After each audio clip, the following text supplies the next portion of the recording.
Sometimes grief can turn a person's heart to stone, making them forget what it means to show mercy. In 1870s Wyoming Territory, a bitter widow named Cordelia Blackthorne had become exactly that kind of person after losing her husband in a bloody land war. She ruled her remote homestead with an iron fist, seeing the world through eyes clouded by pain and anger. When she bought a frightened young girl named Faith at a trading post, she saw nothing more than cheap labor to work her harsh land. But one evening, as Cordelia prepared to whip the girl for wandering too far from home, a giant of a man stepped out of the mountain shadows. His name was Garrett Redwood, and he'd been watching from the wilderness for weeks. What made this mountain man, who hadn't spoken to another soul in 15 years, suddenly decide that this trembling child was worth fighting for? Before we jump back in, tell us where you're tuning in from, and if this story touches you, make sure you're subscribed, because tomorrow I've saved something extra special for you. The Wyoming Territory in 1874 was a land that demanded everything from those brave enough to call it home. Wind carved through the valleys like a persistent sculptor, shaping both landscape and character with equal determination. Cordelia Blackthorne's homestead sat nestled in a fold of hills where the grass grew sparse and the winters came early, a testament to her husband's stubborn optimism and her own grim perseverance. The cabin they'd built together still bore the marks of Daniel's careful hands, smooth-planed boards, tight joints, windows positioned to catch the morning sun. But 3 years of solitary occupation had transformed their dream home into something harder, colder. The flower boxes Daniel had crafted for their first anniversary now held only weeds and bitter memories. Inside the modest dwelling, a faded daguerreotype sat on the mantelpiece, its silver surface reflecting the wavering light of the oil lamp. The image captured Daniel Blackthorne in his finest clothes, his eyes bright with the hope of a man who believed the frontier would yield to determination and honest work. Cordelia rarely looked at it anymore. When she did, the sight of his trusting smile felt like a knife turning in an old wound. The land war had come to their valley like a plague, neighbor turning against neighbor over water rights and grazing boundaries. Corporate interests from back east had descended with lawyers and hired guns, carving up territories that had been settled by handshake agreements and mutual respect. Daniel, ever the peacemaker, had tried to find common ground between the warring factions. His reward was a bullet in the back on a moonless night, his body found by the creek where they used to walk together on Sunday evenings. That was when something fundamental had died in Cordelia Blackthorne. The woman who had once sung while churning butter became silent as winter stone. The hands that had tended wounded animals with infinite patience learned to wield a leather strap with mechanical precision. She told herself it was survival, that softness was a luxury she could no longer afford in a world that had proven itself merciless. The girl had been part of a traveling trader's stock, no different from the bolts of cloth and bags of flour offered at the monthly trading post. Cordelia needed help with the endless chores that kept the homestead running, and Faith, though the child had never spoken her real name aloud, represented cheap, reliable labor. The transaction had been coldly practical. $20 for a girl of perhaps 12 years, thin as a rail but with steady hands, and the hollow-eyed compliance of someone who had learned not to expect kindness. Faith moved through her daily routine with the mechanical precision of a well-wound clock. Before dawn, she would slip from her pallet in the kitchen to stoke the fire and begin the morning's bread. By sunrise, she was in the barn milking the stubborn cow, her small fingers working with practiced efficiency despite the animal's ill temper. The chickens needed feeding, eggs needed gathering, clothes needed washing in the creek, regardless of weather. Every task was performed in silence, every movement calculated to avoid drawing attention. The child's thin frame bore the evidence of her harsh introduction to frontier life. Faded bruises mapped her arms where lessons in obedience had been administered. Her dress, a cast-off from some unknown previous owner, hung loose on her diminished frame. But it was her eyes that told the real story. Dark pools that had learned to look through rather than at, to observe without engaging, to exist without truly living. What Cordelia couldn't know was that her homestead had attracted another observer, one who watched from the tree line with the patience of a natural predator. Garrett Redwood had been tracking the smoke from her chimney for weeks, drawn by curiosity and some indefinable instinct that had kept him alive through 15 years of mountain solitude. From his concealed vantage points, he had witnessed the daily routines of both woman and child. He saw the precise choreography of survival that played out each morning, the careful distance maintained between mistress and servant. Something about the arrangement sat wrong with him, like a discordant note in what should have been a harmony. Garrett himself was a study in contradictions, a man who had chosen isolation yet felt compelled to observe human behavior, a hermit who still carried the tools of civilization deep in his pack. His massive frame, hardened by mountain living and weathered by exposure to every element nature could devise, moved with surprising quiet through the wilderness. Scars mapped his hands and arms, some from wild animal encounters, others from less savage but equally dangerous confrontations with his fellow man.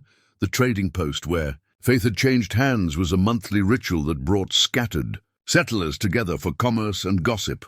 Cordelia had attended more from necessity than social inclination, her list of required supplies tucked in her coat pocket.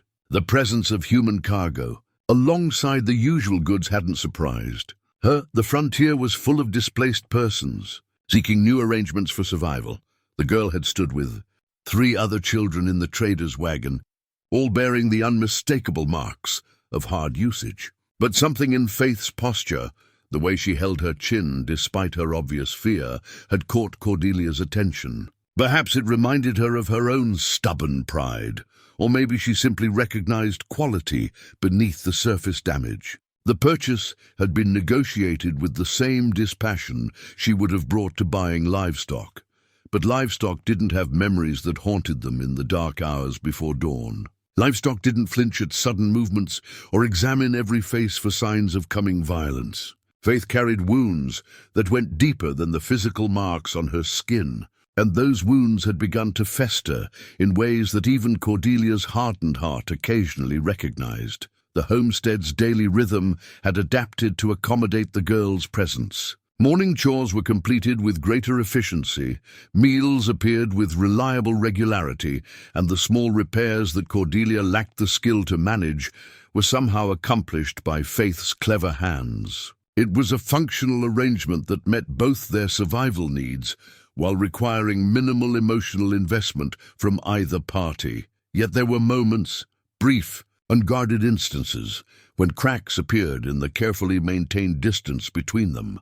When Faith would hum softly while working, her voice carrying a melody from some half-remembered childhood. When Cordelia would find herself softening a harsh command at the last second, remembering Daniel's gentle correction of her temper. These moments were quickly suppressed, but they occurred with increasing frequency as the weeks passed. The arrival of autumn brought shorter days and longer shadows, time for reflection that neither woman welcomed. The approaching winter meant closer quarters, shared warmth, and the kind of enforced intimacy that might reveal uncomfortable truths about both their natures. It also meant that the mysterious watcher in the mountains would be forced to make decisions about his own survival, and perhaps about the survival of others, as the first frost painted the windows, and the wind began to carry the promise of snow. The careful balance that had sustained life at the Blackthorne homestead was about to be tested by forces none of them had anticipated. Change was coming to their isolated valley, riding on the night wind like a gathering storm. The hand-carved wooden cross had been hidden beneath loose hay in the barn's darkest corner, wrapped in a scrap of faded calico that still held the ghost of lavender perfume. Faith discovered it while searching for eggs from the contrary hen that preferred unconventional nesting spots. Her fingers recognized the familiar texture before her eyes confirmed what her heart already knew. This was all that remained of her mother's love. The cross was no larger than her palm, carved from what looked like apple wood, its surface worn smooth by countless worried fingers. Simple symbols decorated its arms, a dove, a heart, tiny flowers that spoke of hope in dark times. Faith pressed it against her chest and felt something stir within her that had been dormant for months. Memory flooded back like water breaking through a dam. Her mother's voice, soft and sure. "Faith, little one, no matter what happens, remember that you are loved. This belonged to your grandmother, and her grandmother before that.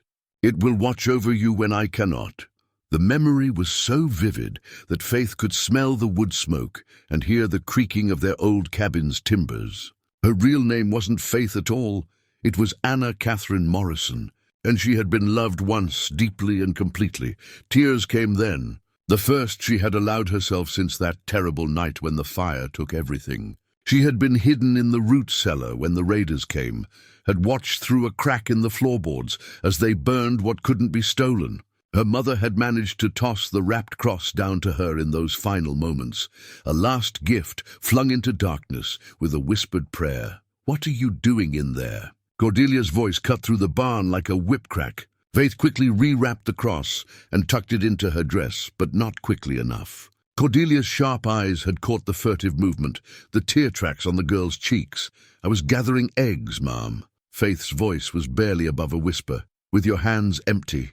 Stand up and show me what you're hiding."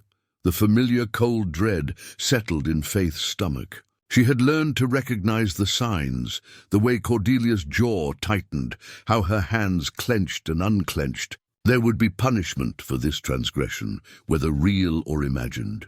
There was always punishment. I said, "Stand up." Cordelia's voice had dropped to that dangerous quiet that preceded storms. Faith rose slowly, her hand instinctively protecting the small bulge where the cross rested against her ribs. "Please, ma'am, it's nothing of value to anyone, but what? You think you have the right to keep secrets from me? You think you can shirk your duties to play with trinkets?" Cordelia stepped closer, and Faith could see the familiar darkness gathering in her eyes. "I paid good money for your services, girl. That makes you mine, and everything you touch is mine. It was my mother's." The words escaped before Faith could stop them, driven by a desperation she hadn't felt in months. Cordelia's laugh was bitter as winter wind. "Your mother? Child, your mother sold you or lost you or threw you away like garbage. If she cared one whit about you, you wouldn't be here scrubbing my floors and milking my cow. Whatever trash you're hiding belonged to someone who didn't want you enough to keep you safe." Each word landed like a physical blow, but something in Faith straightened rather than crumpled. The cross seemed to pulse against her ribs, warm and alive with remembered love. "She didn't throw me away. She died protecting me." "Protecting you?" Cordelia's voice rose with genuine surprise and growing anger. "If she'd done her job protecting you, you wouldn't need protecting now. Give me whatever you're hiding, and then go cut me 3 good switches from the willow by the creek. It's time you learned what happens to girls who lie and steal and shirk their duties." Faith's hand tightened protectively over the cross. In all the months of beatings and harsh words, she had never directly defied Cordelia's orders. But this was different. This was all she had left of love, of belonging, of the person she used to be. "No." The word hung between them like a challenge thrown down in the dust. Cordelia's eyes widened in genuine shock. The girl had never refused a direct order, no matter how unreasonable or cruel. "What did you say to me?" "I said no." Faith's voice grew stronger with repetition. "You can beat me for it.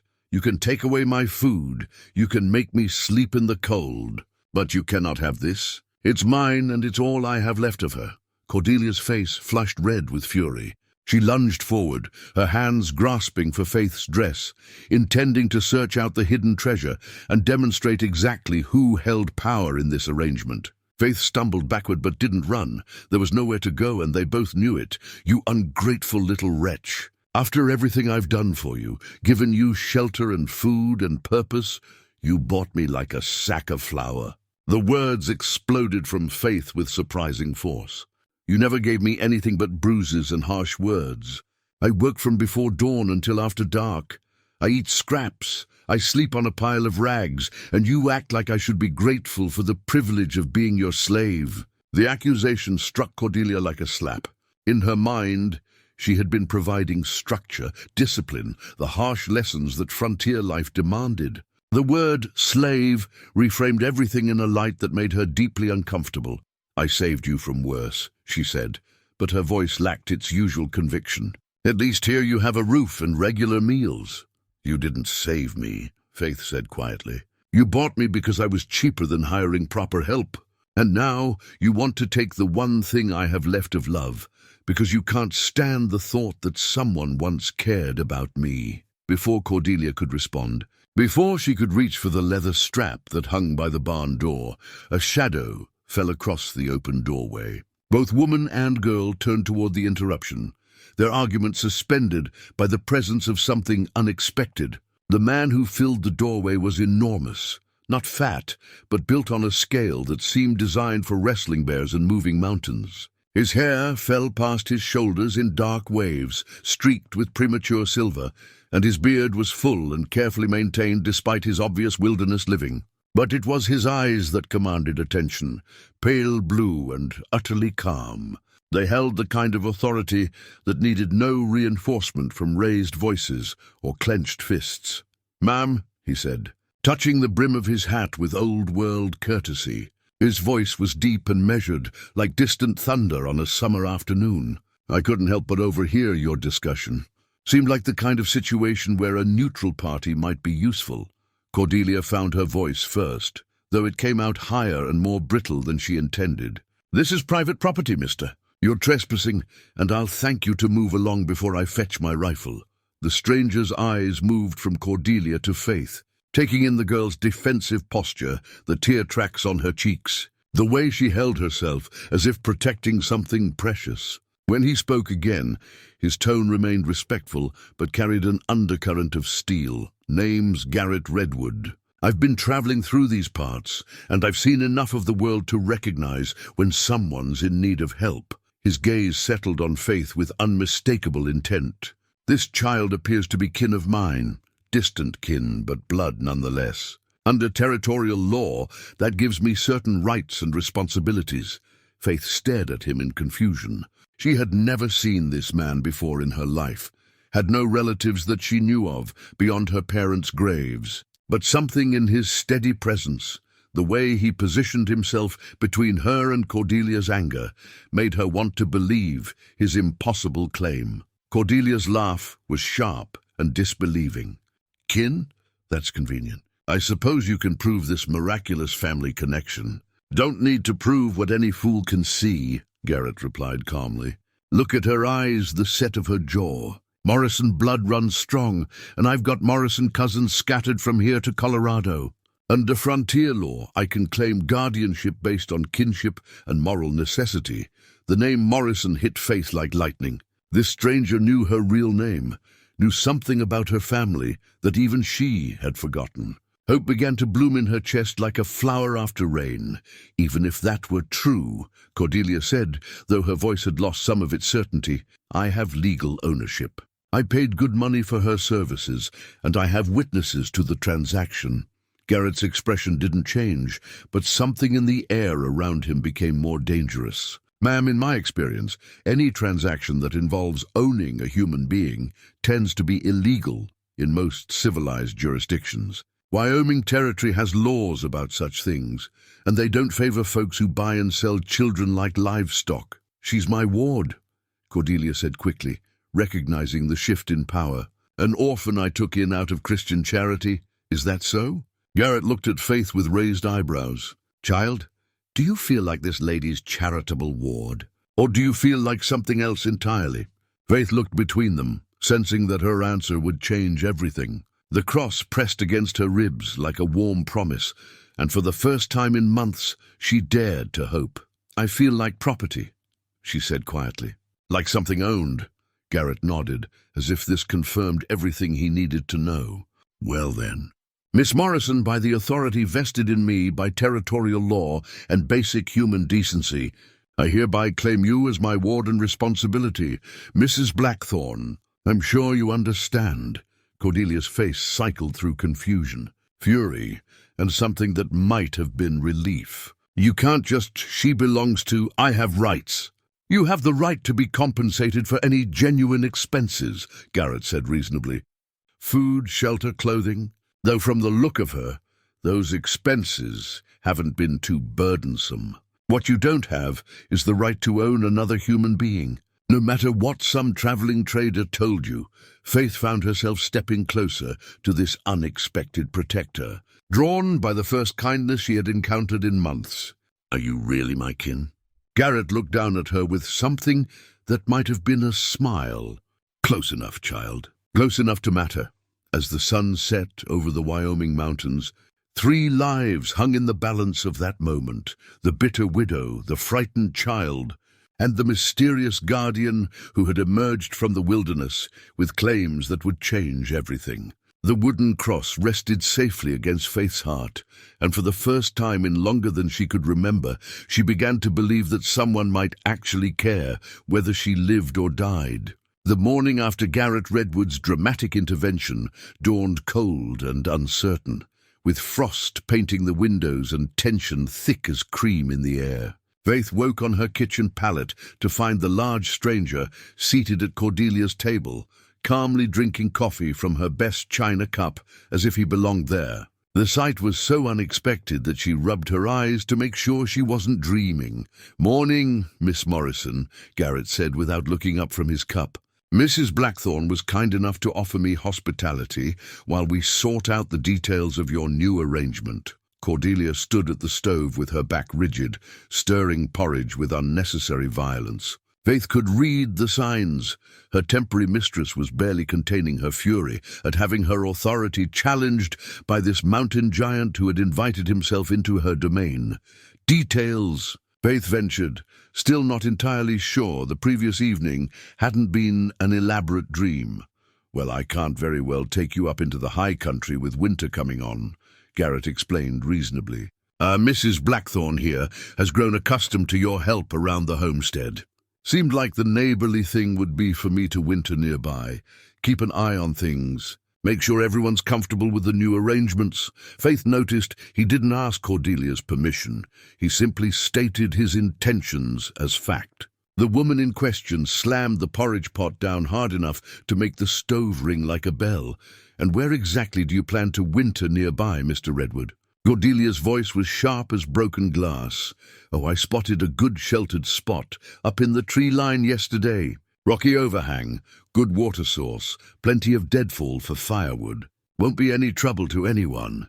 He finished his coffee and stood, his massive frame making the small kitchen feel even more cramped. "Might even be helpful having someone around who knows these mountains. Weather can turn nasty quick this time of year." As he prepared to leave, Faith caught sight of something metallic glinting from his partly open saddlebag. Curious, despite her natural caution, she moved closer while he was distracted by Cordelia's continued muttering. What she saw made her breath catch: a military compass, its brass surface polished to mirror brightness, with initials engraved in precise script: GR, 2nd Cavalry, U.S. Army. The discovery raised a dozen new questions about their mysterious protector. What was an army man doing living alone in the mountains? Why had he abandoned military service for hermit life? And most importantly, what skills had he learned that made him so confident in the face of Cordelia's threats? Throughout that first day, Garrett made his presence known in small but significant ways. Faith would glimpse him watching from the tree line while she did her morning chores. When she went to the creek for water, she found him there examining the banks, as if checking for something specific. His movements were careful and calculated, never casual, the behavior of someone accustomed to danger. Cordelia's response was a mixture of frustrated anger and grudging curiosity. She snapped at Faith more than usual, as if testing whether the girl would continue to obey now that she had a protector. But Faith noticed other changes too. Cordelia's hand didn't reach for the leather strap quite as quickly, and she seemed to measure her words before speaking. "What do you know about him?" Cordelia asked while they prepared the midday meal. Faith considered her answer carefully. "He knows things about my family that I'd forgotten. He called me Morrison. That was my real name before. Before what? Before the fire. Before the traders found me hiding in the woods. Faith's voice grew quiet with memory. He said Morrison blood runs strong. Maybe he really is kin. Cordelia made a non-committal sound, but Faith could see her thinking. The idea of legitimate family connections complicated the simple ownership arrangement she had counted on. That evening, Garrett appeared at the cabin door just as they were finishing supper. He knocked politely and waited for permission to enter, showing more courtesy than Cordelia had experienced from visitors in years. "Ladies," he said, settling his considerable frame into Daniel's old chair with natural ease. "Thought you might like to know I got my camp set up proper. Won't be any bother to your daily routines." "How generous of you," Cordelia replied dryly. "And how long do you plan to maintain this protective oversight?" "Long as it takes," Garrett answered simply. "Child's been through enough upheaval. Seems like stability might be good for everyone concerned." Faith studied his weathered face, noting the small scars that mapped his hands and the way his eyes constantly scanned the room's corners and windows. Whatever had driven him to the mountains, it had taught him to watch for threats even in seemingly safe places. "Mr. Redwood," she said carefully, "are you really my cousin?" His pale eyes met hers with something that might have been kindness. "I knew your grandfather, Thomas Morrison. Good man, fought in the war, settled his family out Colorado way before the real troubles started. You've got his stubborn chin and your grandmother's eyes." The details were specific enough to ring true, and Faith felt another piece of her lost identity slip back into place. She had a grandfather, a grandmother, family history that stretched beyond the trauma that had defined her recent existence. Cordelia watched this exchange with complex emotions. Part of her resented having her authority challenged, but another part, a part she tried to suppress, recognized that the girl was flourishing under the attention of someone who spoke to her with respect rather than commands. "And what do you do up there in your mountain camp all day?" Cordelia asked. "This and that," Garrett replied vaguely. "Hunt some, trap some, keep an eye on the weather patterns. Winter's going to be hard this year. I can feel it in my bones. Might be folks hereabouts will appreciate having someone around who knows how to read the signs." Over the following days, Faith began to notice small changes in the rhythm of homestead life. Tasks that had previously fallen to her alone were mysteriously completed. Firewood appeared in neat stacks. The barn roof's loose boards were quietly repaired, and the temperamental cow became docile after Garrett spent an afternoon speaking to her in low, soothing tones. He never directly interfered with Cordelia's household management, but his presence created a buffer that made everything less harsh. When Cordelia raised her voice, Faith no longer flinched quite as dramatically. When chores proved difficult, she found herself looking toward the tree line with hope rather than despair. The compass wasn't the only indication of Garrett's military background. Faith noticed how he moved, silent as smoke, alert to every sound, always positioned to see both the cabin and the most likely approach routes. His hands bore the calluses of someone accustomed to weapons, and his clothes, while worn, were maintained with military precision. One afternoon, while Cordelia was occupied with mending, Faith found the courage to approach Garrett's campsite. He was seated on a fallen log, cleaning what looked like a well-maintained rifle with the methodical care of a professional soldier. "You were in the war," she said without preamble. He looked up at her without surprise, as if he'd been expecting the conversation. "Among other things, why did you leave the army?" Garrett's hand stilled on the rifle barrel. For a long moment, the only sounds were wind in the pines and the distant lowing of cattle. "Sometimes a man has to choose between following orders and following his conscience," he said finally. "I chose conscience." Faith sensed deeper stories beneath those simple words, histories of conflict and decision that had shaped the man before her. But she also recognized the finality in his tone.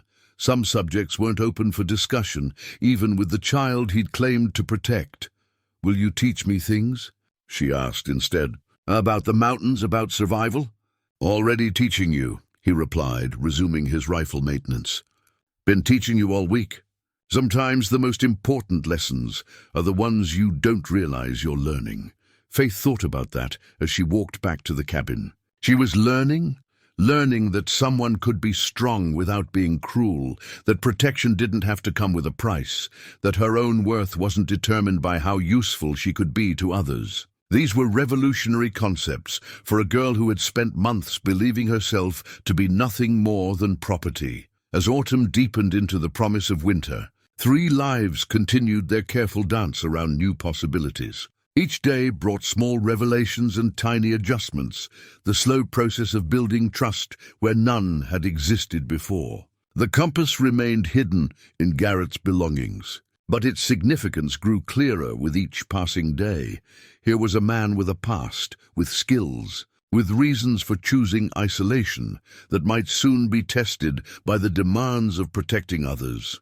Change was coming to the Blackthorne homestead, as inevitable as the seasons turn, and none of them would emerge unchanged from the winter ahead. The bundle of letters tied with faded blue ribbon had been hidden beneath Cordelia's undergarments in the bedroom chest, wrapped in tissue paper that still held the ghost of lavender sachets. Faith discovered them quite by accident while searching for additional blankets as the weather turned bitter. Her fingers brushed the soft paper, and curiosity overcame caution. A decision that would change everything between her and her reluctant guardian. The first letter was dated 3 summers before Daniel's death, written in his careful script during a cattle drive to Denver. Faith's reading skills, learned from her mother's patient instruction, were sufficient to make out the tender words, "My dearest Cordelia, the loneliness of these mountain nights makes me appreciate the warmth of your arms and the sound of your laughter echoing through our little cabin. I find myself counting stars and pretending each one carries a kiss back to you." Faith's cheeks burned with the intimacy of the words, but she couldn't stop reading. Letter after letter revealed a marriage built on genuine affection, shared dreams, and the kind of playful humor that made even hardship bearable. Daniel wrote about his hopes for children, for expanding their land, for growing old together watching sunsets from their front porch. Cordelia's responses, carefully preserved in Daniel's hand, painted her as a woman capable of deep joy and infectious optimism. She wrote about her garden plans, her dreams of hosting harvest celebrations for their neighbors, her absolute faith that their love could overcome any obstacle the frontier might present. Faith Catherine Morrison. Cordelia's voice cracked like a whip from the bedroom doorway. "What in God's name do you think you're doing with my personal belongings?" Faith scrambled to her feet, letters scattered around her like fallen leaves, her face guilty and tear-streaked. She had been so absorbed in the revelation of Cordelia's hidden humanity that she hadn't heard approaching footsteps. "I was looking for blankets," she stammered. I just found them and—" Cordelia's face had gone white with a rage more terrible than Faith had ever witnessed. These letters were sacred ground, private memories that no stranger had the right to touch. She lunged forward, gathering the scattered pages with desperate hands. "How dare you?" she hissed. "How dare you pour through my most precious—" Her voice broke on the word, betraying the depth of violation she felt. "I'm sorry," Faith whispered. "I didn't know what? That some things are too sacred for grubby little hands, that there are parts of people's lives that belong only to them."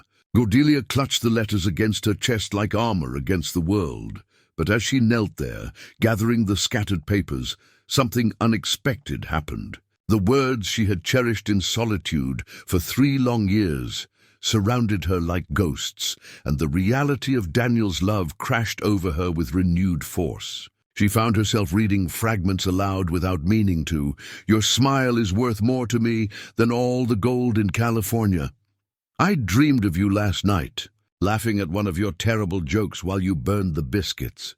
Come spring, I want to plant that apple orchard we talked about, so our children can climb trees their father planted."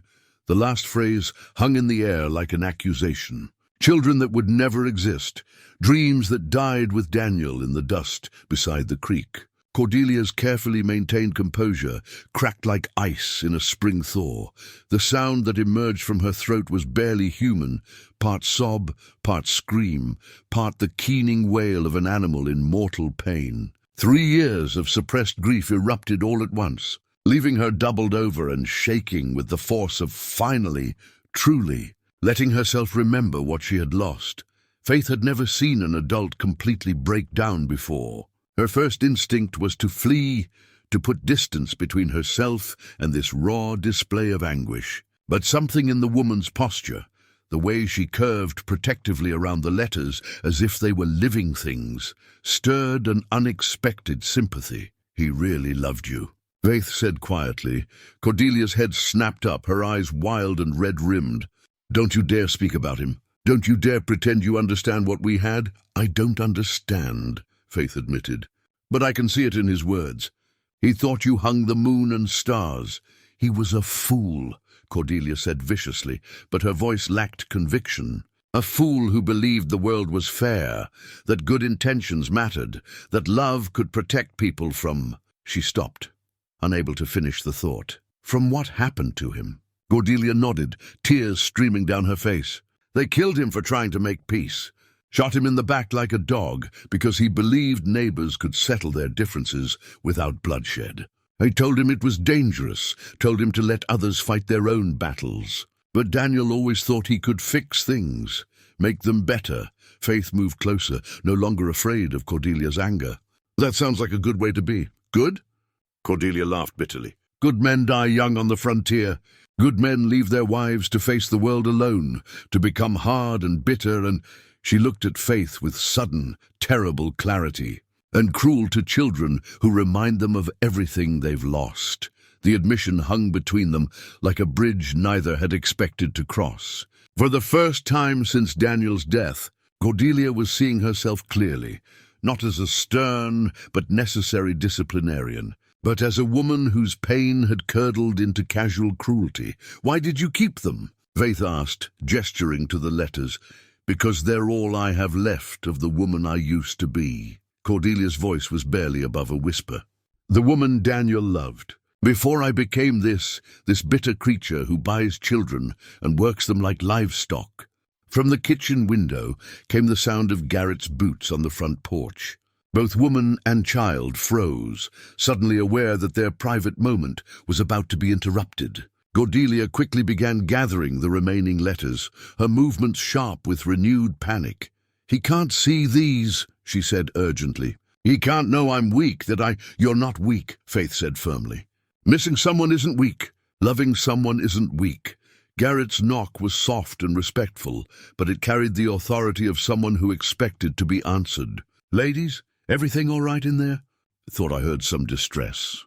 Cordelia wiped her eyes hastily, trying to compose herself, but the evidence of her breakdown was written clearly on her face. Faith made a quick decision that surprised them both. "We're fine, Mr. Redwood," she called out. "Just having a conversation about family." "Family conversations can be difficult," came his measured response. "Mind if I come in? Getting cold out here, and I brought some fresh trout from the creek." Faith looked at Cordelia, who was still clutching the letters like a lifeline. The older woman nodded reluctantly, understanding that hiding would only make things worse. When Garrett entered the small bedroom, his pale eyes took in the scene with military efficiency. The scattered tissue paper, Cordelia's tear-stained face, Faith's protective posture beside her former tormentor. He said nothing for a long moment, simply absorbed the information and filed it away. "Grief has a way of sneaking up on folks," he said finally, addressing Cordelia directly. "Especially when you've been carrying it alone too long." "I don't need your pity," Cordelia replied, but her voice lacked its usual venom. "Good thing I wasn't offering any." Garrett settled himself against the doorframe with casual ease. "Pity's useless. Understanding, on the other hand, that's got some value. You don't understand anything about my situation." "Maybe not." He was quiet for a moment, studying her face with those unsettling pale eyes. "Lost my fair share of people, though. Learned that grief's like a broken bone. You can set it wrong and let it heal twisted, or you can reset it proper and let it mend straight." Cordelia clutched the letters tighter. Some things can't be mended. No, Garrett agreed, but they can be honored. Your husband, Daniel, wasn't it? He wouldn't want his memory to be a burden that turned you cruel. The use of Daniel's name hit Cordelia like a physical blow. How do you know about asked around town before I came up here? Heard tell of a good man who tried to make peace and died for it. Heard about the woman he left behind, how she changed after. Garrett's voice remained gentle but firm. Question is, what would that good man want for you now? Faith watched this exchange with fascination. Somehow, Garrett had managed to address Cordelia's pain without dismissing it, to challenge her without attacking her. It was a skill she'd never witnessed before. He'd want me to be happy, Cordelia admitted in a broken whisper. He'd want me to plant that apple orchard he dreamed about. To fill our home with laughter and children, and she stopped, unable to continue. Then maybe it's time to start honoring what he wanted, instead of nursing what he left behind. Garrett's tone was matter-of-fact, as if he were discussing weather or crop rotation. Might be that little Faith there could use some of that happiness too. Faith felt something shift in the room's atmosphere, like pressure changing before a storm. Cordelia looked at her, really looked at her, for perhaps the first time since the trading post. I've been cruel to you, Cordelia said quietly. Cruel in ways that had nothing to do with discipline or frontier necessity. I've been cruel because I was drowning in my own pain, and misery loves company. Yes, Faith said simply. You have been cruel. The honesty might have sparked anger in the old Cordelia, but this woman, raw and broken open by grief, simply nodded. I don't know how to be different. I don't remember how to be kind. Learning's like any other skill, Garrett observed. Takes practice, but most folks remember faster than they expect. What if I can't? What if this bitterness has poisoned me too deep to heal? Faith surprised herself by reaching out and touching Cordelia's hand, the first time she had voluntarily made physical contact with her guardian. My mama used to say that as long as you're breathing, you can choose to be better tomorrow than you were today. Cordelia stared down at the small hand covering hers, remembering when her own hands had been gentle, when touch had meant comfort instead of discipline. Your mama sounds like she was a wise woman. She was. And she would have liked the woman who wrote those letters. Faith gestured to the bundle, still clutched in Cordelia's free hand. Maybe that woman is still in there somewhere. Garrett cleared his throat softly. Those trout aren't going to cook themselves, and winter's coming on fast. Seems like a good night for hot food and honest conversation. As they moved to the kitchen, something fundamental had shifted between the three of them. Cordelia's carefully maintained distance had crumbled. Faith had found her voice and her courage, and Garrett had revealed himself to be more than just a protector. He was a healer of broken things. The letters remained on Cordelia's nightstand that evening, no longer hidden but not forgotten either. They represented both the woman she had been and the woman she might become again. For the first time in 3 years, Cordelia Blackthorne allowed herself to imagine a future that included more than mere survival. As they shared the evening meal, Faith noticed how differently Cordelia spoke to her, not with the automatic harshness that had become habit, but with the careful courtesy of someone learning to see her as a person rather than property. It wasn't kindness yet, but it wasn't cruelty either. It was a beginning, and in the warm glow of the oil lamp, with Garrett's steady presence anchoring them all, Faith began to believe that the worst of her suffering might truly be behind her. The branded iron bore the intertwined initials D.B., Daniel Blackthorne, seared into its surface with the same heat that had once marked his cattle, and ultimately sealed his fate. Faith discovered it while cleaning the barn, hidden beneath a pile of moldy horse blankets, like a shameful secret. The metal was cold to her touch, but she could almost feel the violence that had surrounded its last use. 3 weeks had passed since Cordelia's breakdown over the letters, and the homestead had settled into an uneasy new rhythm. The leather strap no longer hung by the barn door. Meals were shared with something approaching civility. Faith's pallet had been moved from the kitchen floor to a proper cot in the small storage room, with real blankets and a pillow that smelled of lavender instead of despair. But change, Faith was learning, was rarely simple or straightforward.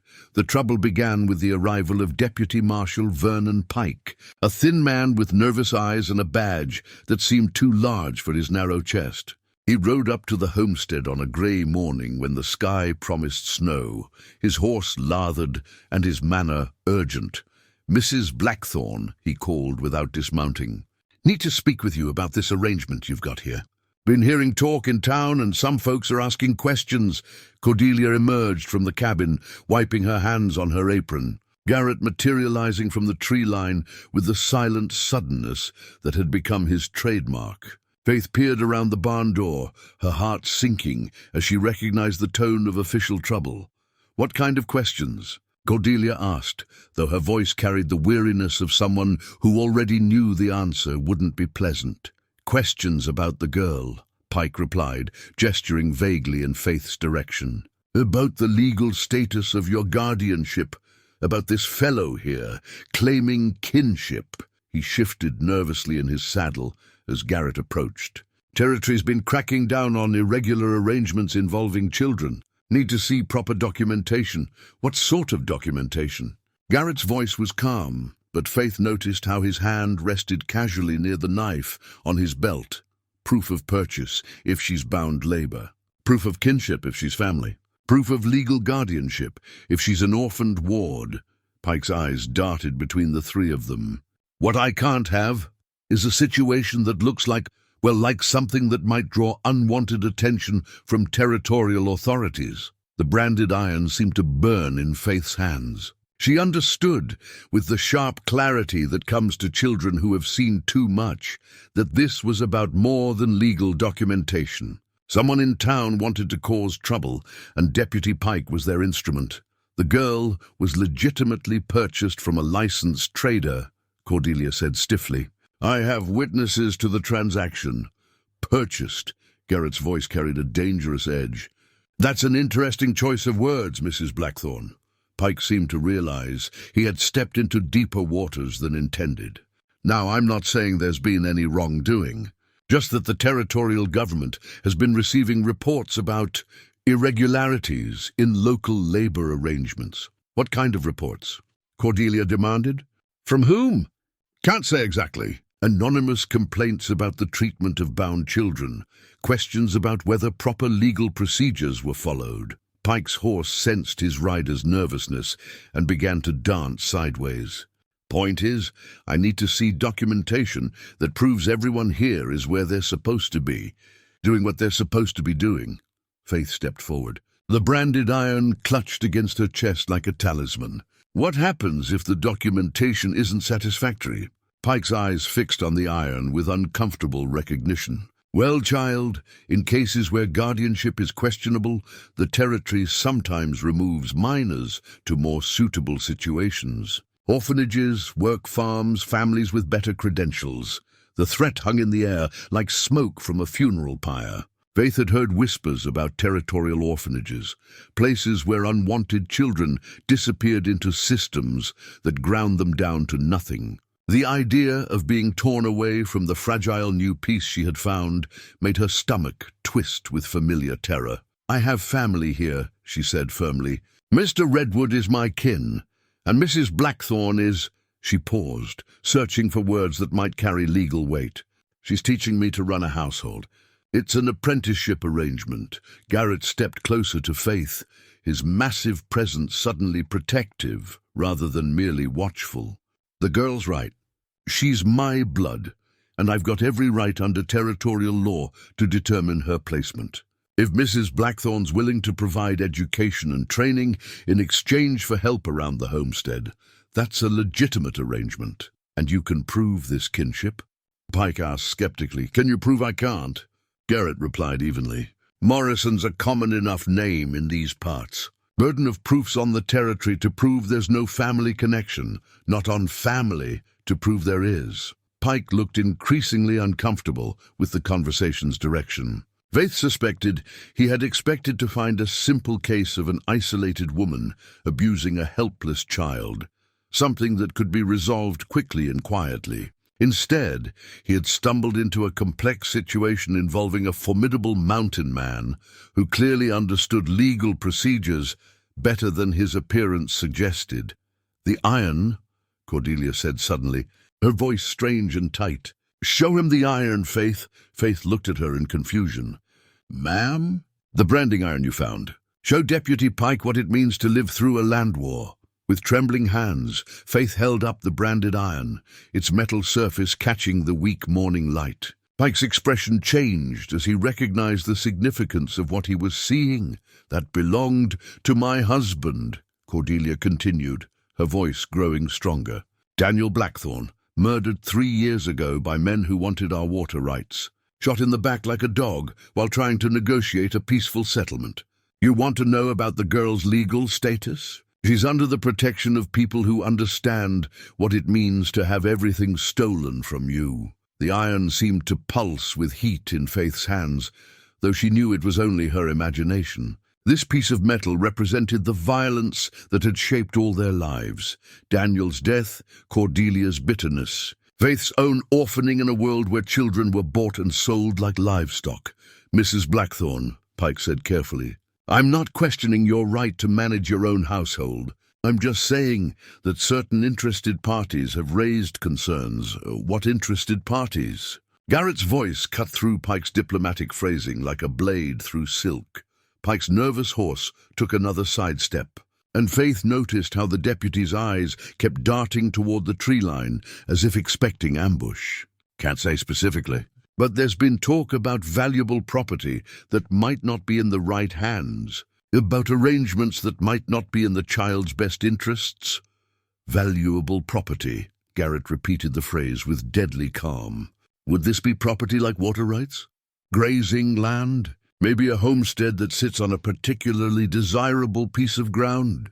The implication hit Pike like a physical blow. His face went pale as he realized he might have been manipulated into serving interests that had nothing to do with child welfare. "I think," Cordelia said with icy precision, "that Deputy Pike might want to examine very carefully who's been providing him with information about this homestead, and why they're so interested in disrupting a legitimate family arrangement." Faith felt the pieces of a larger puzzle clicking into place. Someone wanted them gone, not for her protection, but to clear the way for other purposes. The land war that had killed Daniel might not be over after all. "The girl stays here," Garrett said flatly. "She's my kin, she's learning valuable skills, and she's better cared for than most children on the frontier. If the territory wants to challenge that, they're welcome to try. But they'd better come with better lawyers than Deputy Pike here." Pike gathered his reins with shaking hands. "I'll file my report. Note that the situation appears to be irregular, but not necessarily illegal." "You do that," Cordelia replied. "And Deputy Pike, you might want to ask yourself who really benefits if this family is broken up. Because it sure isn't the child." As Pike rode away with unseemly haste, the three of them stood in the morning silence, bound together by shared threat. The branded iron grew warm in Faith's hands, not from any supernatural source, but from her own body heat and the fire of determination that burned in her chest. "They'll be back," Garrett said quietly. "Let them come," Cordelia replied with some of her old steel. "This is my land, my home. I've already lost one family to their greed. I won't lose another." Faith looked up at both of them, the broken woman learning to heal and the mysterious guardian with secrets in his past, and realized that somewhere in the past weeks, they had indeed become a family. Not the traditional kind, not the easy kind, but the kind forged by shared suffering and mutual protection. The branded iron would find a new place in their home, not hidden like a shameful secret, but displayed as a reminder of what they had survived and what they were prepared to fight to keep. The doll took shape slowly over the long winter evenings, crafted from scraps of fabric Cordelia had saved from better times. Faith worked by lamplight, while Garrett carved wooden buttons, and Cordelia offered quiet suggestions about stitching techniques her own mother had taught her decades before. The creation of this simple toy marked more than the passing of time. It represented the slow healing of three damaged souls learning to trust each other. Mama used to say that a doll wasn't just a plaything, Faith murmured, as she carefully attached yarn hair to the cloth head. She said it was practice for taking care of real people. Cordelia looked up from her mending, studying the girl's absorbed face. Your mama sounds like she was a wise woman. What else did she teach you?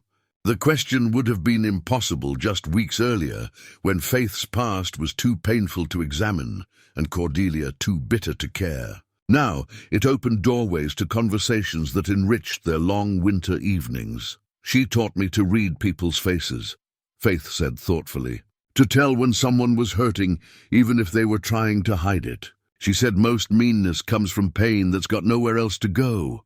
Garrett glanced up from whittling, his pale eyes thoughtful. Your mama was right about that. I've seen men do terrible things because their own hurt had poisoned them clean through. Is that what happened to you? Faith asked with the directness that only children possess. Did hurt make you go up in the mountains alone? For a moment, the only sounds were the crackling of the fire and the whisper of wind around the cabin's eaves. Garrett's hands stilled on his carving, and Cordelia held her breath, sensing they were approaching dangerous ground. Something like that, he said finally. Sometimes a man carries so much guilt and sorrow that he thinks the world's better off without him in it. But you came back, Faith observed. When you saw me in trouble, you came back. Wasn't really back, Garrett corrected gently. Still living up there like a hermit, still running from things that happened long ago. Just happened to be watching when you needed help. Faith's fingers worked steadily on the doll's dress, fashioning tiny buttonholes with the patience of someone who had learned that good things took time. Mrs. Cordelia, was your hurt what made you so angry? Cordelia's needle paused in mid-stitch. The question was delivered without accusation, simply a child's attempt to understand the adult world that had shaped her experience. Yes, Cordelia admitted. When your heart gets broken bad enough, sometimes it seems easier to keep everyone at a distance than risk getting hurt again. But that doesn't really work, does it? Faith continued stitching, her voice matter-of-fact. Because being alone hurts too, just in a different way. Garrett chuckled, a rare sound that transformed his weathered face. Child, you're going to be dangerous when you grow up. Too much wisdom for your own good.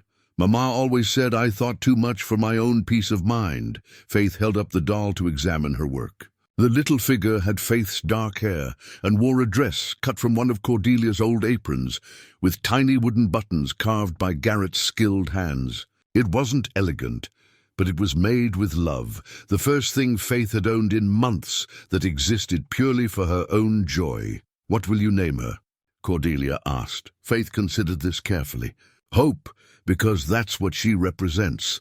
The name hung in the warm air of the cabin like a benediction. Hope, such a simple word, yet it encompassed everything that had changed between them during the dark months of winter. As February gave way to March, their daily routines evolved into something approaching normal family life. Garrett had constructed a proper lean-to shelter attached to the main cabin, creating additional living space while maintaining his independence. He contributed game from his hunting, helped with repairs and heavy work, and provided the kind of steady masculine presence that made both woman and child feel safer. Cordelia's transformation was gradual but unmistakable. The harsh edge that had defined her interactions softened into something more like the woman Daniel had loved. She began teaching Faith more than just household chores, reading, writing, basic arithmetic, and the kind of practical knowledge a frontier woman needed to survive. More importantly, she began sharing stories of her life before grief had consumed her. Daniel and I met at a church social in Kansas, she told Faith one evening, while they worked on a quilt together. I was 19 and thought I knew everything about the world. He was 22 and actually did know quite a bit, though he was too polite to say so. Was it love at first sight? Faith asked, her romantic young heart hungry for such stories. More like recognition at first sight, Cordelia replied with a soft smile. Like seeing someone you'd been waiting for without knowing it. He asked me to dance, and I knew before the music ended that I wanted to spend my life learning all his different smiles. Garrett listened to these exchanges from his place by the fire, sometimes contributing his own observations about love and loss, other times simply providing the steady presence that allowed such confidences to be shared. His military bearing had softened somewhat, revealing glimpses of the man he might have been under different circumstances. The doll became a bridge between Faith's past and present. She told it stories her mother had shared, sang lullabies in her mother's voice, and began to process the trauma of her losses through the lens of caring for this small, silent companion. Cordelia watched these interactions with growing understanding. The child was healing herself through acts of nurturing. "You know," Cordelia said one day while they worked in the kitchen, "I always wanted children of my own. Daniel and I talked about it constantly, what we'd name them, how we'd raise them, what kind of people we'd help them become. What would you have named them?" Faith asked. "Daniel wanted Joshua for a boy after his father. I favored Catherine for a girl after my grandmother." Cordelia paused in her kneading, flour dusting her hands like snow. "She was a strong woman, my grandmother. Raised 7 children, mostly on her own, while my grandfather was off fighting in the Mexican War."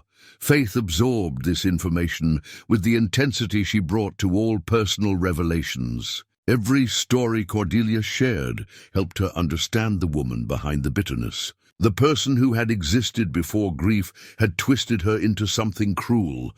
"Would you?" Faith began tentatively, then stopped herself. "Would I what?" "Would you maybe think of me as Catherine sometimes? Not to replace a real daughter, but just as practice for the kind of mother you might have been?" Cordelia's hands stilled in the bread dough, her eyes filling with tears that weren't entirely sad. "Oh, child, you are real. You're the realest thing that's happened in this house since Daniel died." That evening, as Faith played with her doll by the fire, Garrett observed quietly, "She's not the same girl I found in that barn." "No," Cordelia agreed. "She's not. But then, I'm not the same woman who was about to whip her either." "Change is good," Garrett said. "Means we're still alive, still growing." Faith looked up from where she was tucking the doll into a makeshift cradle Garrett had carved. "Mr. Garrett, are you changing too?" He considered the question with his usual thoughtfulness. "I believe I am, little one. Haven't talked this much in 15 years. Starting to remember what it feels like to be part of something bigger than just surviving. Is that good or scary?" Faith asked. "Both," he admitted, "but mostly good. Outside, the Wyoming wind howled through the mountains with winter's last fierce breath, but inside the little cabin, 3 people who had found each other by accident were discovering that family could be chosen as well as born. The doll Hope sat in her tiny cradle, a symbol of healing and possibility, proof that love could still grow in the most unlikely soil. As spring approached, bringing with it new challenges and old threats, they faced the future not as isolated individuals, but as a unit forged by shared hardship and mutual care. The child's doll had accomplished what weeks of careful conversation might not have managed. It had taught them all how to nurture something precious and fragile, how to protect what mattered most, and how to hope for better days ahead. The sheriff's badge lay hidden in the bottom of Garrett's tin tobacco box, beneath a layer of carefully folded papers and a small velvet pouch that contained what looked like a woman's wedding ring. Faith discovered it purely by accident while returning the compass she had borrowed to help with her arithmetic lessons. The brass star was tarnished with age and neglect, but the engraving was still clearly visible. Sheriff G. Redwood, Clearwater County, Wyoming Territory.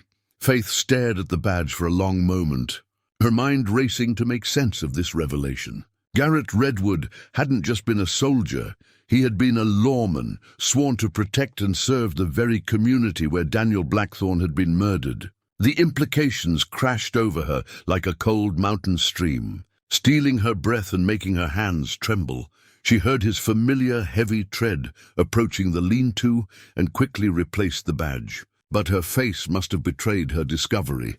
Garrett took one look at her expression, and sank onto his bunk with the weary resignation of a man whose secrets had finally caught up with him. "You found it," he said simply. "You were the sheriff." Faith's voice was barely above a whisper. "When Mr. Daniel was killed, you were the sheriff." Garrett nodded slowly, his pale eyes fixed on some distant point beyond the cabin walls. "I was a lot of things I'm not proud of, child. Sheriff was just one of them. But that means—" Faith struggled to process the magnitude of what she had discovered. "You could have stopped it. You could have protected him. Could have. Should have. Didn't." Each word fell like a hammer blow. "Story of my life, seems like. Always one step behind, one decision too late, one moment of doubt that costs everything." Faith felt the foundations of her new world shifting beneath her feet. Garrett had been her savior, her protector, the man who had stepped out of the wilderness to claim her when no one else cared whether she lived or died. Now she was learning that he might have prevented the tragedy that had set all their suffering in motion. "Why?" she asked, though she wasn't entirely sure what she was asking. Garrett was quiet for so long that Faith began to think he wouldn't answer. When he finally spoke, his voice carried the weight of 3 years' worth of self-recrimination. "Because I was a coward," he said simply.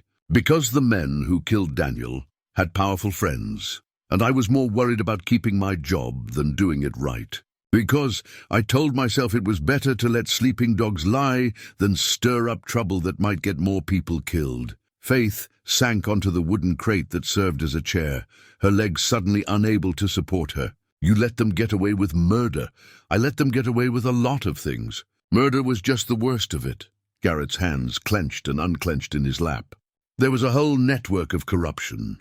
Land grabbers, cattle rustlers, politicians who looked the other way as long as their pockets got lined. Daniel threatened that system by trying to organize the small ranchers, by talking about bringing in federal marshals to investigate. So they killed him to keep him quiet. They killed him to send a message. And I let them do it, because I was more afraid of ending up like him than I was ashamed of betraying everything I'd sworn to protect." Garrett looked directly at Faith for the first time since her discovery. 3 days after they found Daniel's body, I turned in my badge and disappeared into the mountains. Been hiding up there ever since." Faith felt tears burning behind her eyes, but they weren't tears of sadness. They were tears of rage. "Mrs. Cordelia doesn't know, does she?" "No, and she can't know. It would destroy what little peace she's managed to find. It would destroy a lot more than that," Faith said with sudden, terrible clarity. "It would destroy us. Everything we've built together, everything we've become. It would all turn to ashes the moment she learns the truth." Garrett nodded miserably. "That's why I should never have gotten involved. Should have stayed up in my cave like the coward I am. Let you both work out your own problems. But you did get involved." Faith's voice was gathering strength now. Fed by a complexity of emotions she was still trying to understand. "You saved me from her cruelty. You helped her remember how to be human again. You gave us both something to hold on to when we were drowning. Built on a lie, though. All of it built on the lie of who I really am." Faith stood and began pacing the small space, her mind working furiously. "Mr. Garrett, can I ask you something? Reckon you've earned the right. If you could go back, knowing what you know now, would you do things differently?" Garrett's laugh was bitter as winter wind. "Every single day for 3 years, I've asked myself that same question. And every single day the answer is yes. I'd risk everything to save Daniel Blackthorne's life, to spare Cordelia the grief that turned her cruel, to prevent all the suffering that followed. But you can't go back. No, can't change the past, can't undo the cowardice. I can't bring back the dead." Faith stopped pacing and fixed him with a stare that seemed far too adult for her young face. "But you can change what happens next." "What do you mean?" "I mean the same people who killed Mr. Daniel are probably the ones behind Deputy Pike's visit. I mean they're still out there, still grabbing land and destroying families. I mean maybe it's time Sheriff Garrett Redwood stopped hiding in the mountains and started doing the job he should have done 3 years ago." Garrett stared at her as if she had sprouted wings. "Child, you don't understand." "I understand perfectly." Faith's voice carried a conviction that would have done credit to a woman 3 times her age. I understand that good people died because you were afraid. I understand that Mrs. Cordelia suffered because you failed to protect her husband. But I also understand that you've spent 3 years learning to be brave again, learning to put other people's needs before your own safety. It's too late for justice. It's never too late for justice. Faith moved to the tin box and carefully extracted the badge, holding it up so the weak afternoon light caught its tarnished surface. This doesn't belong hidden in a box like a shameful secret. It belongs pinned to the chest of a man who's finally ready to wear it with honor. Garrett reached out and touched the badge with one finger, his expression unreadable. Even if I wanted to reclaim it, even if I was ready to face what I've done, Cordelia would never forgive me. The moment she learns the truth, she'll hate me more than she ever hated anyone. Maybe, Faith admitted. Or maybe she'll understand that people can change, that cowards can become heroes, that the man who failed her husband became the man who saved her from destroying herself. You're asking me to risk everything we've built. I'm asking you to finish what Mr. Daniel started. Faith pressed the badge into his reluctant hands. I'm asking you to be the man you should have been 3 years ago, even if it costs us everything. Garrett closed his fingers around the badge, feeling its familiar weight. And if she throws us both out? If this family we've built falls apart? Then at least it'll fall apart because we chose to do right, instead of because we chose to keep hiding from the truth. Faith met his eyes with steady resolve. My mama used to say that love built on lies isn't really love at all. It's just fear dressed up in prettier clothes. Outside, they could hear Cordelia humming while she worked in the kitchen. The sound of a woman who had rediscovered joy. Inside the lean-to, Faith and Garrett sat in silence, contemplating a revelation that would change everything, one way or another. When will you tell her? Faith asked finally. Garrett looked at the badge in his palm, then up at the girl who had somehow become his conscience. Tonight, after supper, when we're all together by the fire. If I'm going to confess my sins, might as well do it properly. Faith nodded solemnly. Will you put it on?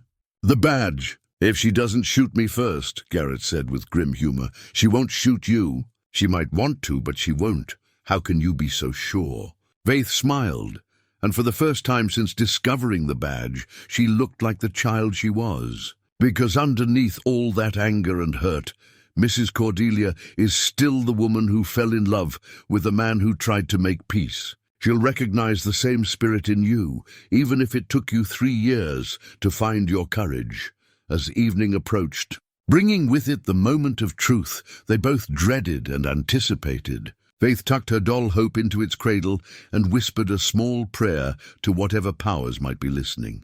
Tonight would test everything they had built together, everything they had learned about forgiveness and second chances.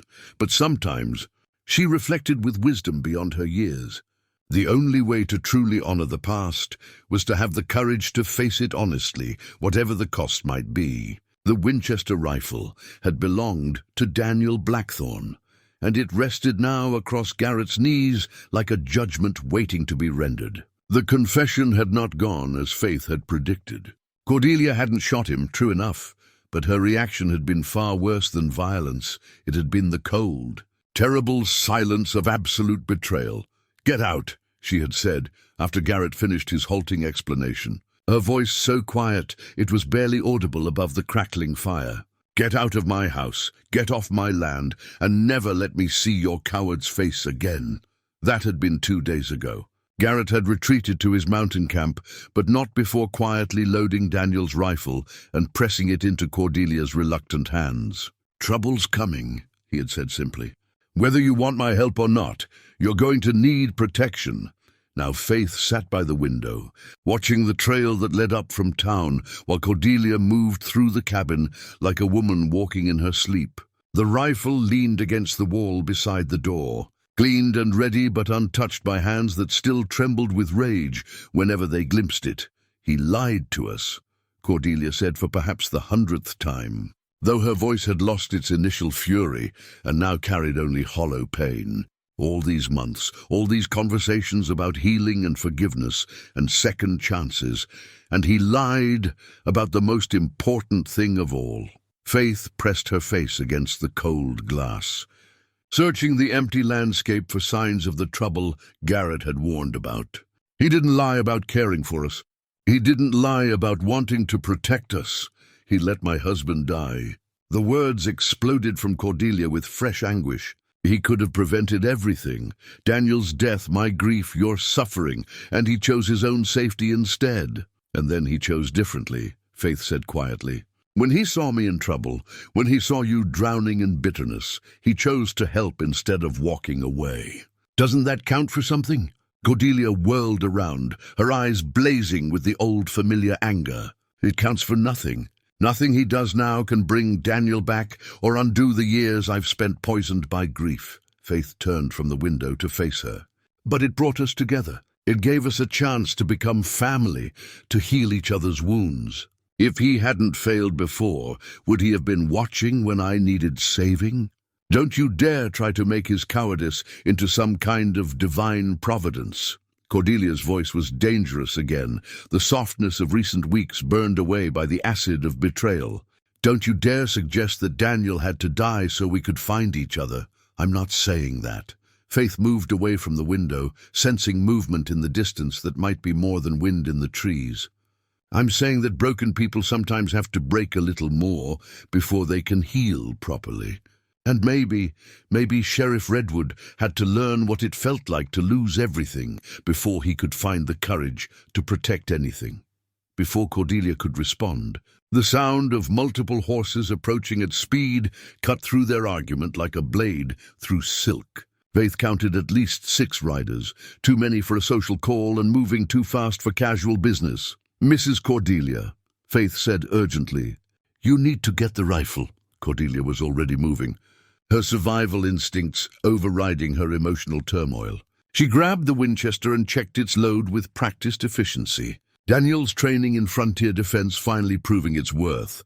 The riders stopped just outside effective rifle range. Their leader, a well-dressed man, Faith didn't recognize, but whose presence radiated the kind of authority that came from wealth and political connections. Behind him rode Deputy Pike, looking distinctly uncomfortable, and 4 men whose hard faces and casual way of wearing weapons marked them as professional trouble. Mrs. Blackthorne, the leader called out. My name is Charles Morrison, ironic, isn't it? And I represent certain business interests that have concerns about your current living arrangement. Faith's blood went cold at the name. Morrison was her family name, but this man bore no resemblance to the gentle grandfather Garrett had described.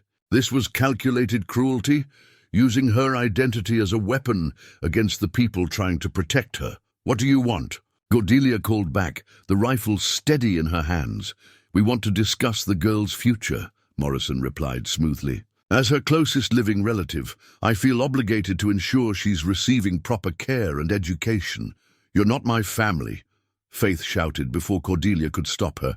I don't know who you are, but you're not my kin. Morrison's smile was cold as winter stone. Oh, but I am, child. I'm your Uncle Charles, your father's brother, and I have legal documents proving my right to custody.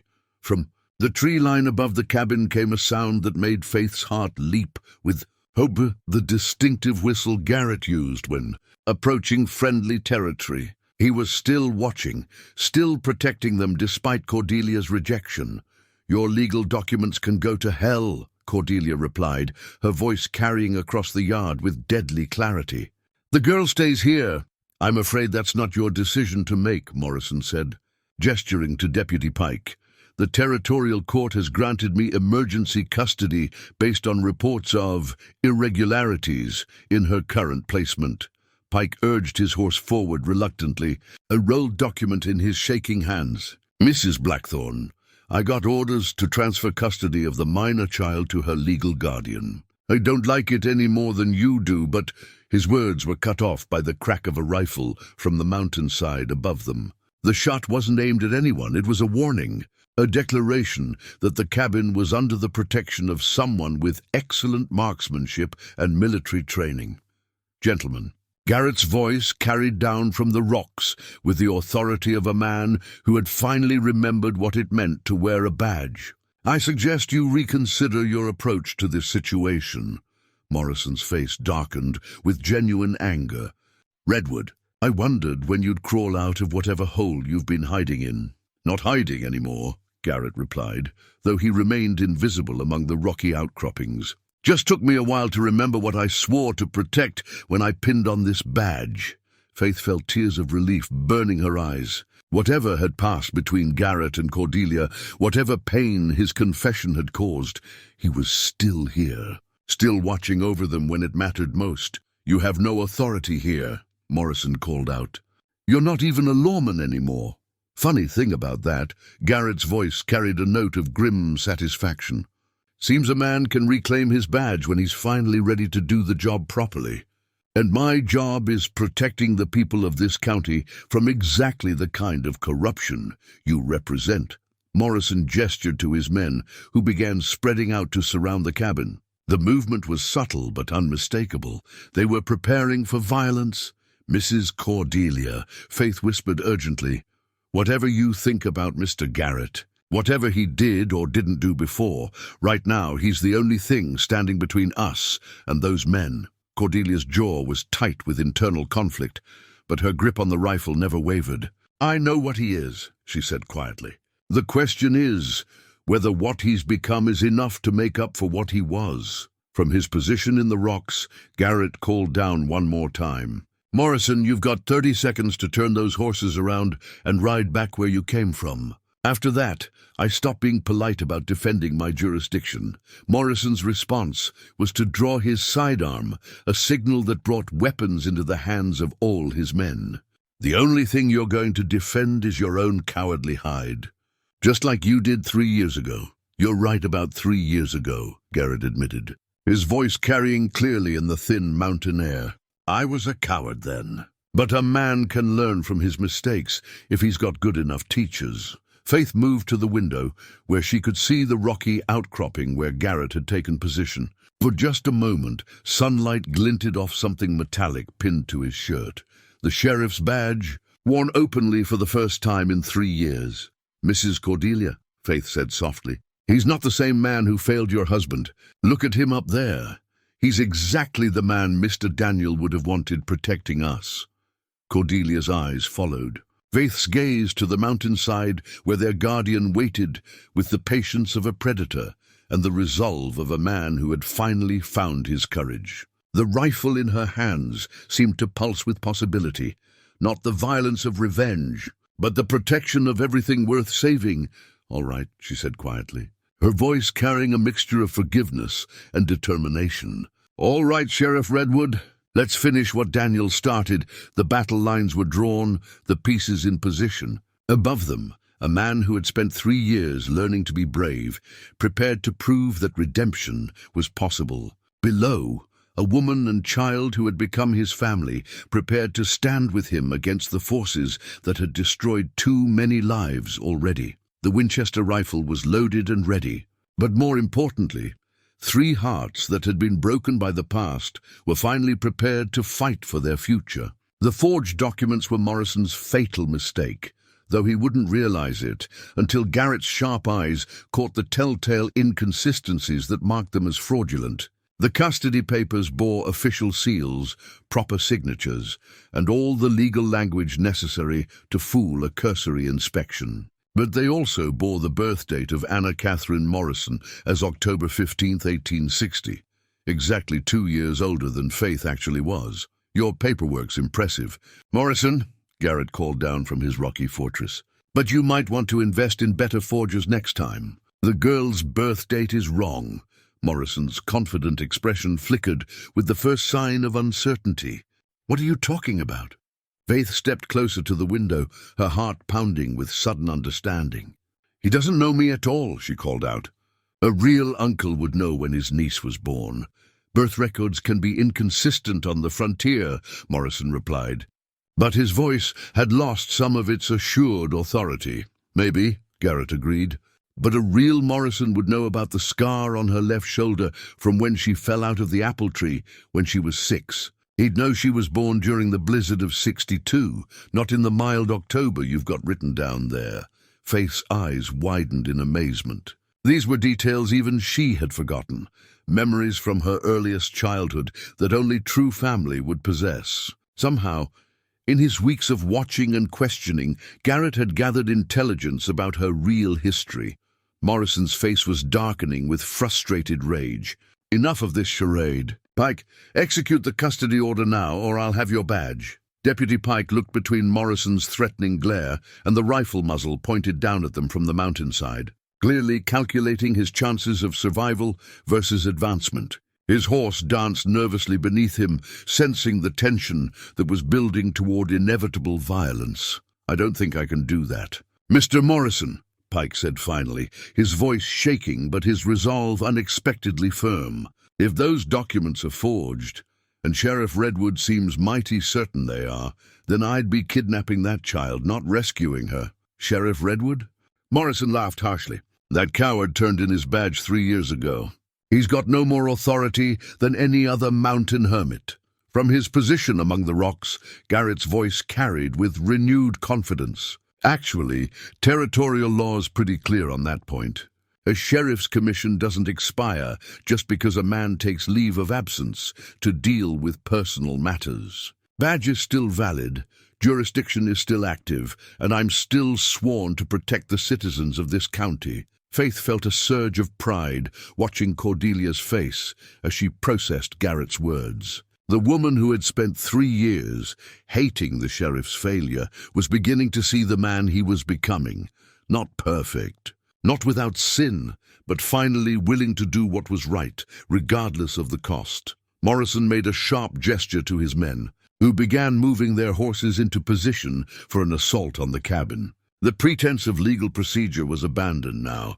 This would be settled by force. Just as Daniel Blackthorne's murder had been 3 years earlier.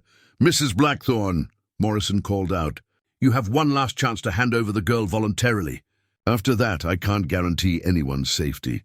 Cordelia's response was to work the lever action on Daniel's Winchester, chambering around with the metallic click that every frontier resident recognized as the sound of serious intent. Mr. Morrison, I've already buried one good man because of you and your kind. I'm not inclined to lose anyone else.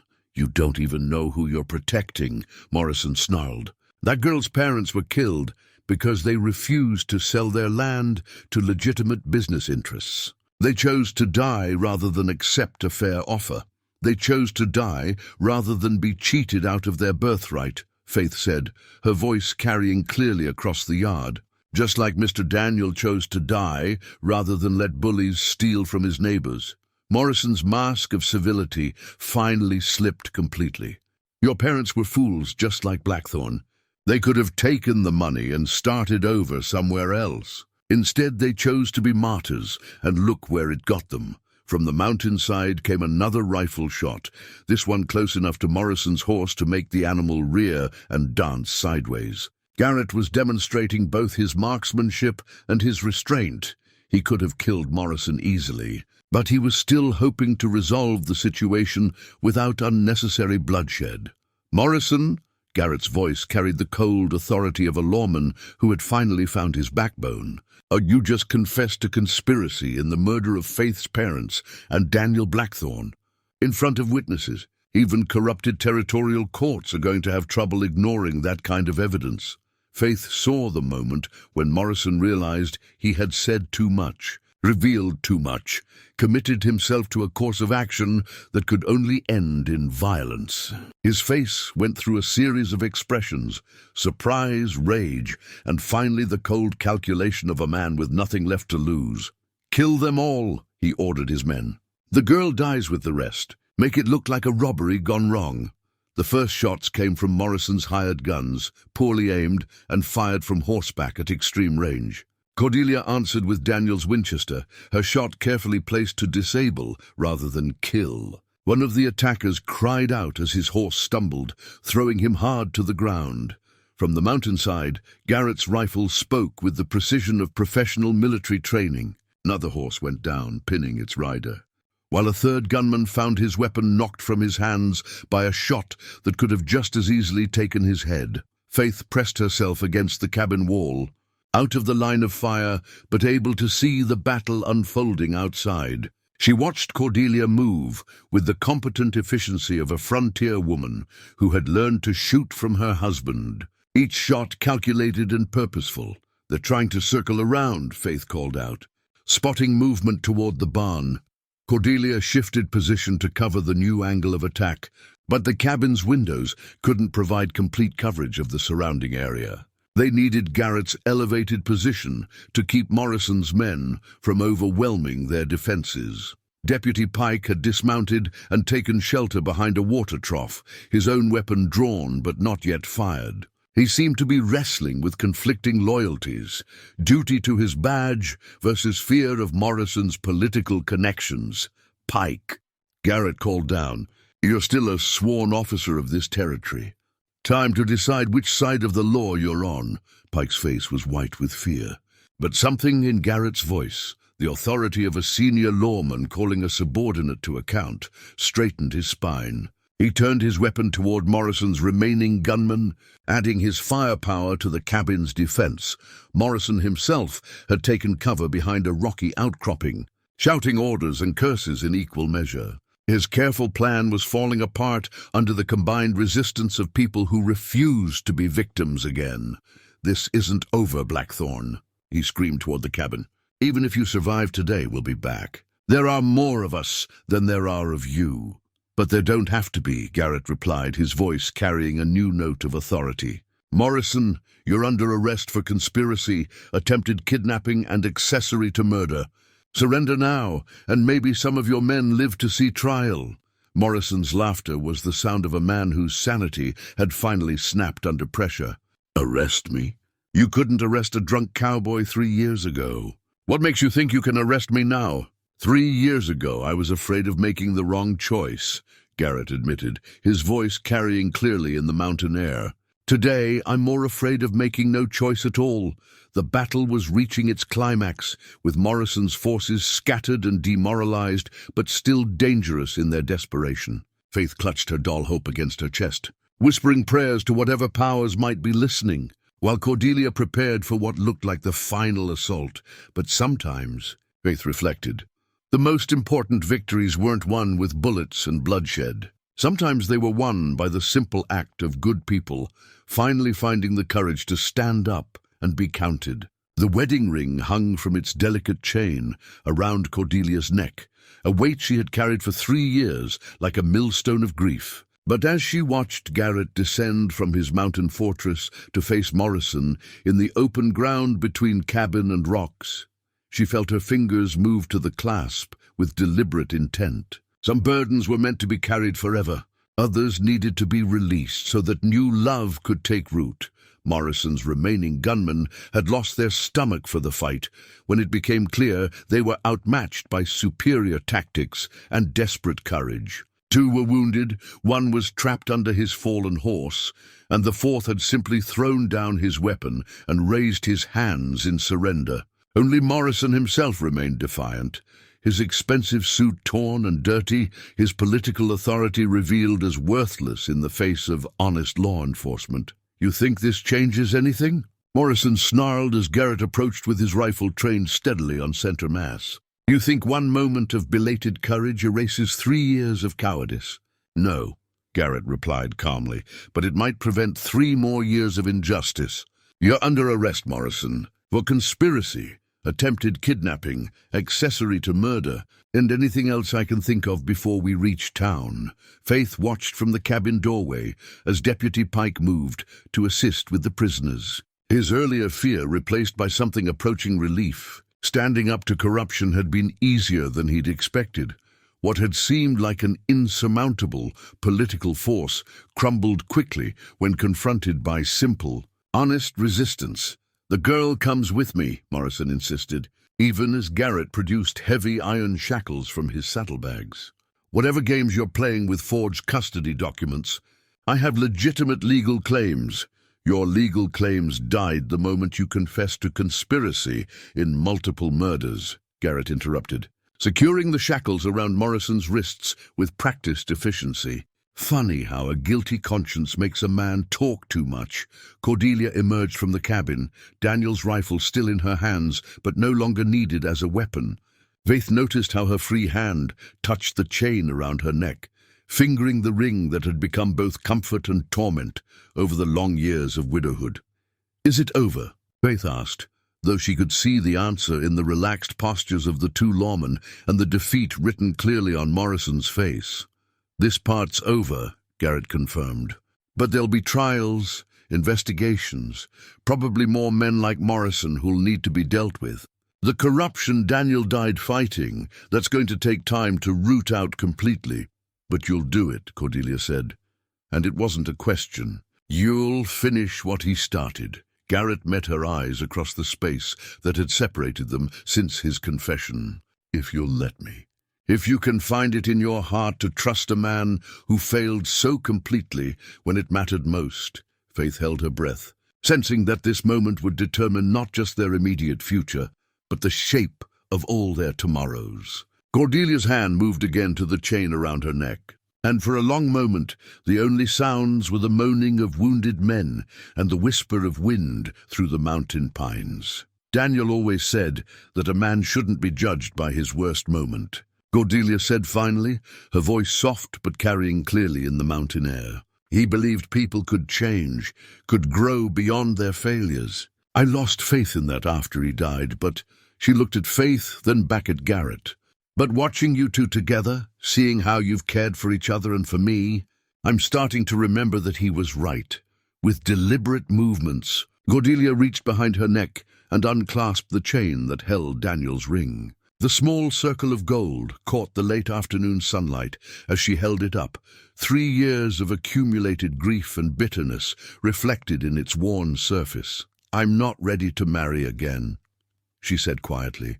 "I may never be ready for that. But I'm ready to stop being married to my grief, to stop letting Daniel's death define everything I am and everything I become." Faith watched in fascination as Cordelia walked to the small garden plot where Daniel's marker stood. The wooden cross, weathered but still sturdy after 3 years of Wyoming seasons. With infinite care, she dug a small hole beside the marker and placed the ring within it, covering it with the rich earth Daniel had loved to work. "I'll always love you," she whispered to the grave. "But I won't dishonor your memory by using it as an excuse to stop living." When she turned back to face Garrett and Faith, her eyes were wet with tears, but her smile was genuine, the first truly joyful expression Faith had seen on her face since the day they met. "Sheriff Redwood," she said formally, "I believe you have prisoners to transport to town. Deputy Pike will need statements from both Faith and myself about Morrison's confession and the attack on our home." "Yes, Imam," Garrett replied, understanding that they were rebuilding their relationship on new foundations. With honesty as the cornerstone instead of convenient omissions, Faith ran to both of them then, throwing her arms around their waists and pulling them into the kind of fierce embrace that only children can manage. "We're really going to be a family, aren't we? Not just people living in the same place, but an actual family." Cordelia's hand smoothed Faith's hair with infinite gentleness. "Yes, child. We're going to be exactly that." As they prepared to escort the prisoners to town, Faith retrieved her doll Hope from the cabin and tucked it securely under her arm. The little figure seemed to smile up at her with button eyes, a reminder that even the darkest winters eventually give way to spring. The battle was won, the corruption exposed, and the law finally triumphant over the greed that had destroyed so many lives. But more importantly, 3 broken people had found each other and chosen to heal together, to build something beautiful from the ashes of their separate tragedies. Behind them, Daniel Blackthorne's grave stood peaceful in the mountain silence, the wedding ring buried beside it, like a seed planted in fertile ground. Not a symbol of ending, but of transformation, love that had learned to grow beyond grief, hope that had survived the cruelest winter, and family that had been chosen rather than merely inherited. The sun was setting over the Wyoming mountains, painting the sky in shades of gold and crimson that promised fair weather ahead. Tomorrow would bring new challenges, but tonight they would face them together. Sheriff, widow, and orphan girl, bound by something stronger than blood and more enduring than sorrow. They were home. They were family. They were free. 6 months later, the traveling photographer captured them in a moment of perfect domestic contentment on the front porch of what had become the Redwood Blackthorne homestead.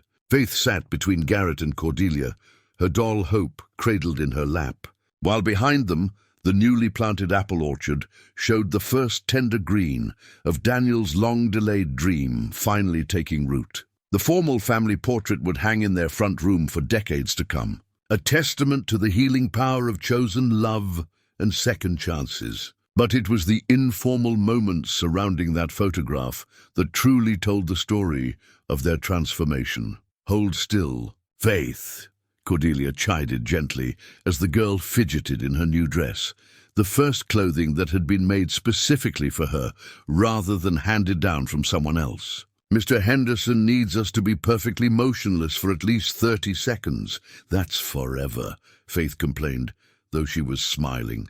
At 13 now, she had grown into her features and gained the confidence that came from knowing herself to be genuinely loved and protected. Garrett chuckled, the sound no longer rare, but as common as birdsong around their expanded household. "When I was your age, I thought 30 seconds was forever too.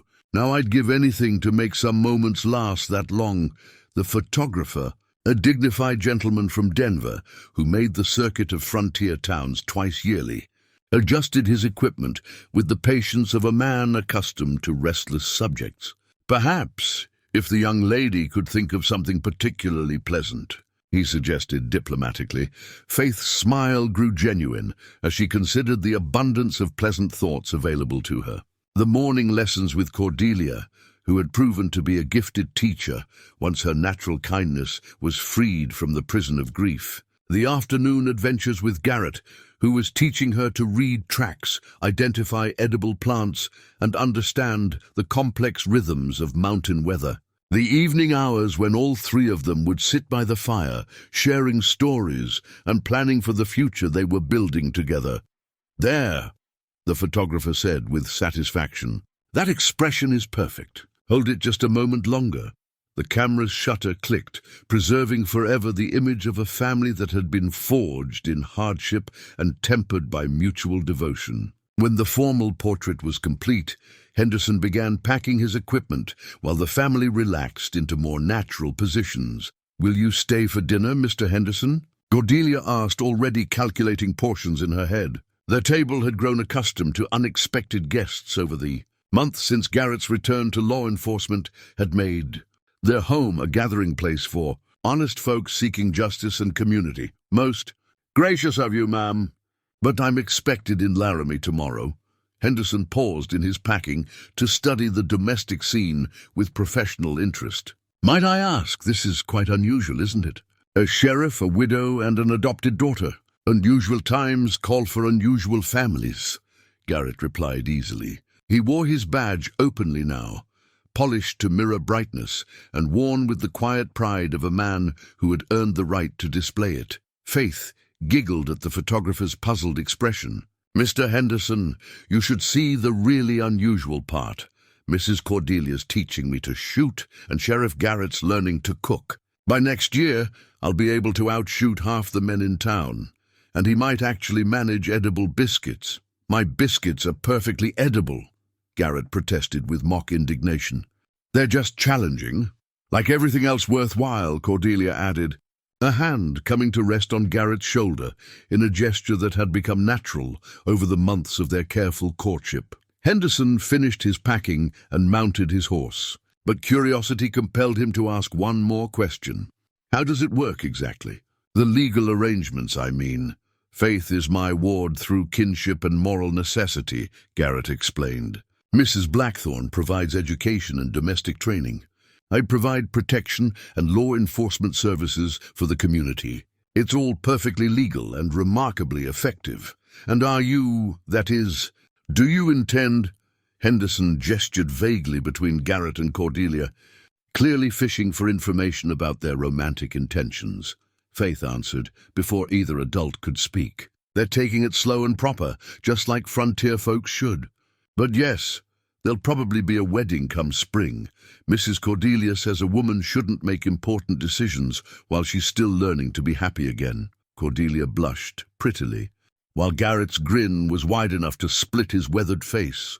The relationship between them had developed with the patience of gardeners, tending delicate seedlings, built on friendship and mutual respect rather than desperate need or convenient arrangement. After Henderson departed, they settled into their evening routine with the comfortable efficiency of people who had found their rhythm together.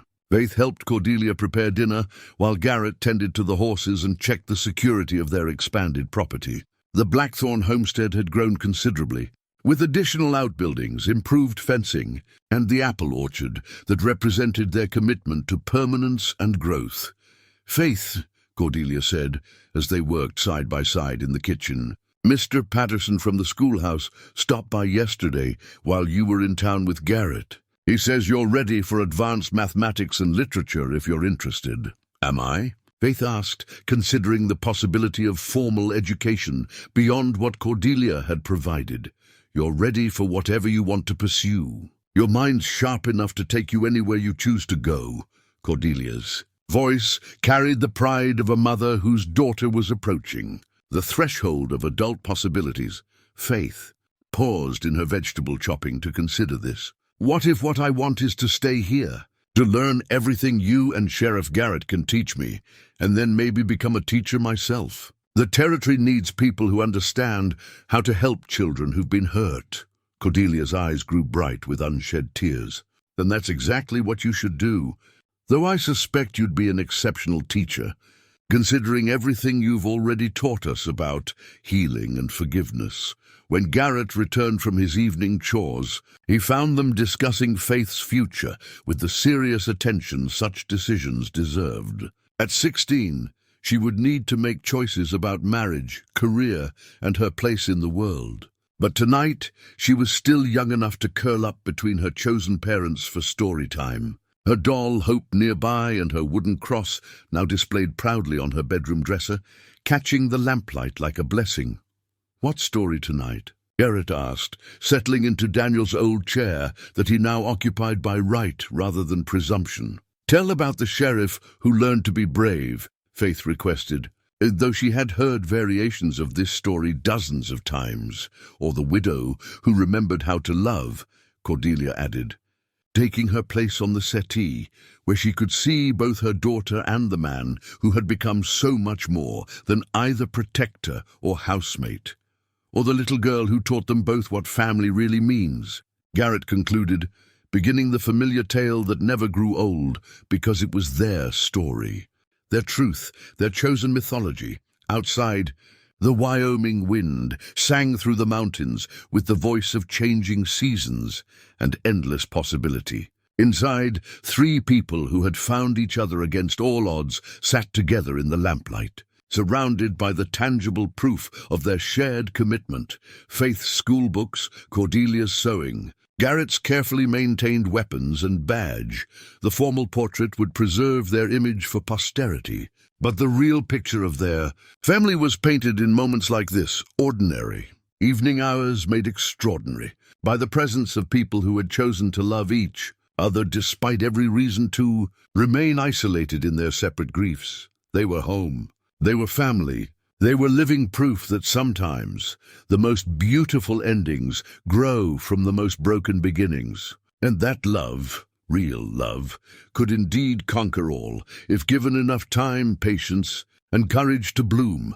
As the night settled around their snug cabin and the apple trees whispered promises of future harvests, Faith Catherine Morrison Blackthorne Redwood fell asleep between her chosen parents, her doll Hope secure in her arms, and her heart finally completely at peace.